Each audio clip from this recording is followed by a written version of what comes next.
Taarifa zinasema kwamba vilabu takriban vitano vimetishia kujitoa kwenye ligi ama kutoshiriki michezo ambayo imebakia ya mzunguko wa ligi kuu soka Tanzania bara NBC pamoja na CRDB Confederation Cup kutokana na kutoridhishwa na mwenendo wa ligi yetu ya nchini Tanzania, na maanisha NBC Premier League.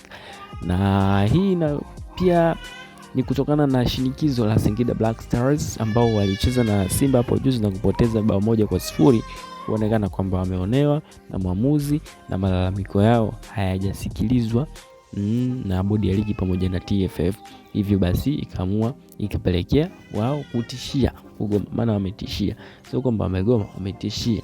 Wamesema kwamba endapo malalamiko yao hayatasikilizwa basi wao watajitoa kwenye ligi, na pia hiyo michezo ambayo imebakia kutokuchezwa kwa sababu ya kushindwa kutimiza matakwa ambayo wao wameyataka kwenye ligi hii.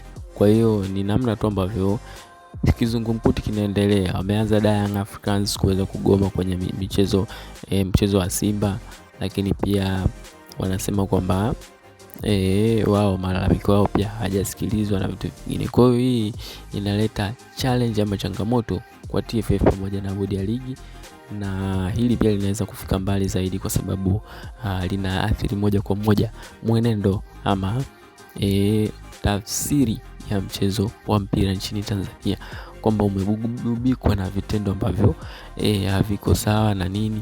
Sababu Singida wao wenyewe wanasema kwamba mwamuzi anatakiwa achukuliwe hatua kwa sababu alihusika katika swala la kupanga matokeo kwenye mchezo wao dhidi ya Simba ambao ulikuwa ni NBC. Lakini pia wengine wakadai kwamba Singida wenyewe pia walienda kufanya mazoezi, waliahidiwa na mlezi wao ambaye anatoka ndani ya klabu ya Yanga. Kwa hiyo watapewa zaidi ya shilingi milioni 200 ili kuweza kuwafunga Simba.